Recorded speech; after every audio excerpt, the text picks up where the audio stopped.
நம்ம இதுவரைக்கும் ஆயிரக்கணக்கான கிரகங்கள கண்டுபிடிச்சிருக்கோம். அதுல சில பூமி மாதிரியும், சில வியாழன் கிரகம் மாதிரியும் இருக்கும். இன்னும் சில நம்ம கற்பனை கூட பண்ண முடியாத அளவுக்கு ரொம்ப வித்தியாசமா இருக்கும். ஆனா, இப்போ நம்ம பார்க்கக்கூடிய கிரகம் விஞ்ஞானிகள் பல ஆண்டுகளா நம்பி வந்த ஒரு முக்கியமான கோட்பாட கேள்விக்குறியாக்கியிருக்கு. ஒரு நட்சத்திரத்த வெறும் 1.7 நாட்கள்லயே ஒரு முறை முழுசா சுத்தி முடிச்சிடுது. அதாவது அதுல 1 வருஷம் அப்படின்றது வெறும் 1.7 நாட்கள் மட்டும் தான். இந்த மிகப்பெரிய கிரகம் இது ஒரு வாயு கிரகம். தன்னுடைய நட்சத்திரத்த ரொம்ப பக்கத்துல இது சுத்துறனால, இது எப்போதாவது நம்ம வினோதமா நடக்குமா அப்படின்னு நினைக்கும்போது, அதுக்கான சரியான சாத்தியக்கூறு நம்ம கண்ணுக்கு தெரிஞ்சிருக்கு. நம்ம நினைச்சது ஒண்ணு, டெலஸ்கோப்ல பார்க்கிறது ஒண்ணு. அது என்ன ஏதுங்கிறத நம்ம அந்த கிரகத்துக்கு பக்கத்துல போய் பார்க்கலாம். நான் உங்க லோகபால கார்த்திகேயன். இது செனித் ஆஃப் சயின்ஸ்.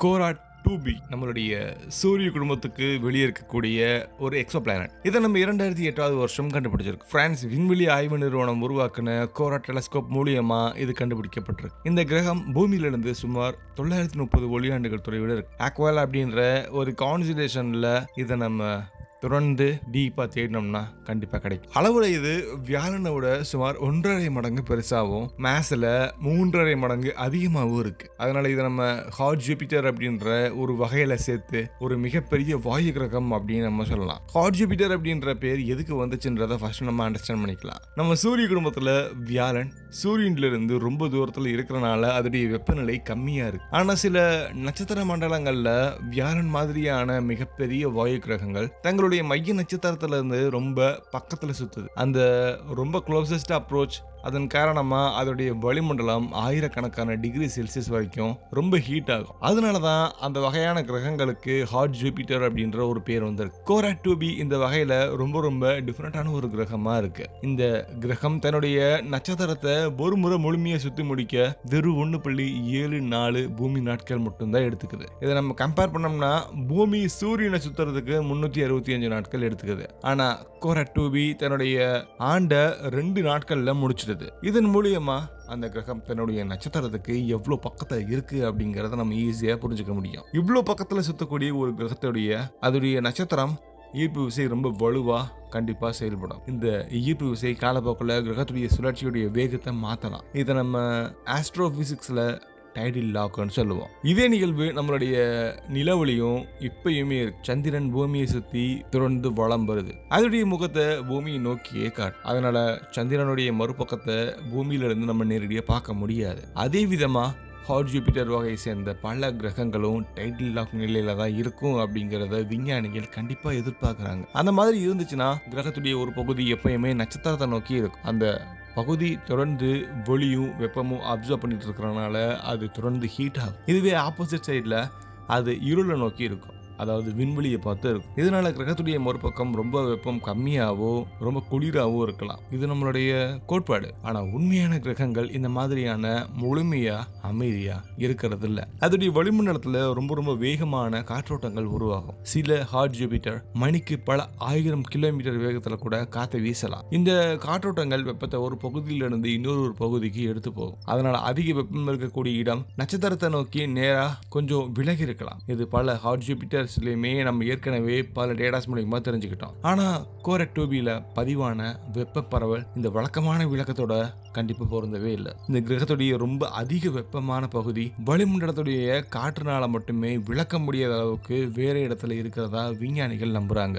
இது விஞ்ஞானிகளுக்கு கவனத்தை முழுமையா அந்த கிரகத்துடைய அட்மாஸ்பியர் மேல திருப்பி இருக்கு. இந்த முரண்பாடான காரணம் வளிமண்டல இயக்கமா, காந்தப்புலத்துடைய தாக்கமா, அல்லது கிரகத்துடைய சுழற்சி முற்றிலுமா நம்ம நினைக்கிறத விட வேற மாதிரி இருக்கா அப்படிங்கிற ஒரு கேள்வி எழத் தொடங்கி இருக்கு. இந்த கேள்விக்கான பதிலை நம்ம தேடுறதுக்கு பல ஆண்டுகளா கோராட் 2bய வெவ்வேறு அலைநீளங்கள்ல பார்த்துட்டே வந்தோம். குறிப்பா கிரகம் தன்னுடைய நட்சத்திரத்தை சுத்துற போது வெளிப்படுத்தக்கூடிய இன்ஃப்ராரெட் அப்படின்னு சொல்லக்கூடிய அகச்சிவப்பு கதிர்வீச்சை நம்ம மெஷர் பண்றதன் மூலியமா அதோடைய வளிமண்டலத்துல வெப்பம் எப்படி பரவுது அப்படிங்கறத ஒரு வரைபடமா உருவாக்கியிருக்கும். இந்த முறையை நம்ம ஃபேஸ் கர்வ் அப்சர்வேஷன் சொல்லுவோம். இந்த கிரகம் சுற்றுப்பாதையில நகரும் போது அந்த வெவ்வேறு பகுதிகள் நமக்கு கண்டிப்பா ரொம்ப தெளிவா தெரியும். இந்த மாற்றங்களோட சேர்த்து கிடைக்கிற போது அந்த அகச்சிவப்பு ஒளியுடைய அளவும் மாறும். இந்த தரவுகளை பயன்படுத்தி கிரகத்துடைய எந்த பகுதியில் அதிக வெப்பம் இருக்குது அப்படிங்கறத நம்மளால கணிக்க முடியும். இந்த ஆய்வுகள்ல கிடைச்ச பல முடிவுகள் பழைய மாடலோட கம்பேர் பண்ணும்போது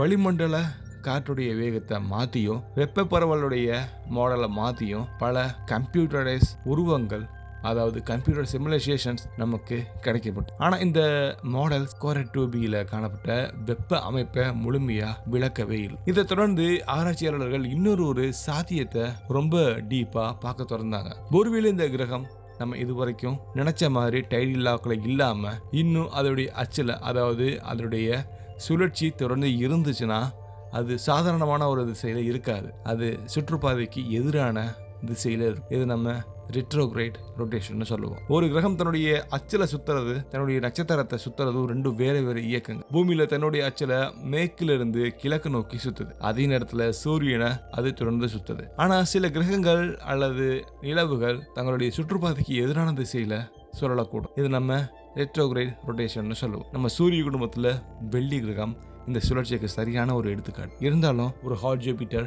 இந்த மாதிரியான ஒரு ஸ்டேஜ்ல இருக்கிறதுக்கான ஆதாரம் கிடைக்கிறது ரொம்ப ரொம்ப ரேரான ஒரு விஷயம். கோரட் 2B உண்மையிலேயே இந்த மாதிரியான பின்னோக்கி சுத்தக்கூடிய ஒரு கிரகம்னா அதோடைய வளிமண்டலத்துல வெப்ப பரவக்கூடிய அந்த முறை கம்ப்ளீட்டா மாறி இருக்கும். நட்சத்திரத்துல இருந்து வரக்கூடிய ஆற்றல் வளிமண்டல காற்றோடைய சேர்த்து எதிர்பாராத இடங்கள்ல அதிகமான வெப்பத்தை உருவாக்குறதுக்கான வாய்ப்புகள் இருக்கு. இதனால இதுவரைக்கும் நமக்கு தெரியாத இந்த வெப்ப பகிர்வு இயற்கையாவே விளக்கப்படலாம். இந்த விளக்கம் இறுதியான ஒரு முடிவா நம்ம எடுத்துக்க முடியாது. இருந்தாலும் இப்ப இருக்கக்கூடிய கணிப்புகள், தரவுகள், கம்ப்யூட்டர் சிமுலேஷன் நமக்கு ரொம்ப நல்லா பொருந்துற மாதிரியான ஒரு விளக்கத்தை கொடுக்கும். கோரட் 2B இப்போ ரொம்ப டிஃப்ரெண்டான எக்ஸோ பிளானட் மட்டும் இல்ல, ஹாட் ஜூபிட்டர் அப்படின்ற அந்த வகையில இயற்பியல மறுபடியும் நம்ம டீகோட் பண்ணக்கூடிய ஒரு இடத்தை நமக்கு ஏற்படுத்தியிருக்கு. இந்த ஆய்வு இன்னொரு முக்கியமான ஒரு கேள்வியும் எழுப்பியிருக்கு. ஒரு ஹாட் ஜூபிட்டர் எப்படி இந்த மாதிரியான ஒரு சுழற்சியை வந்து சேர்ந்துருக்கு? பொதுவா இவ்வளோ பெரிய கிரகங்கள் தங்களுடைய நட்சத்திரத்துக்கு எதிரான சுழற்சியை மேற்கொள்ளணும்னா அதுக்கு மிகப்பெரிய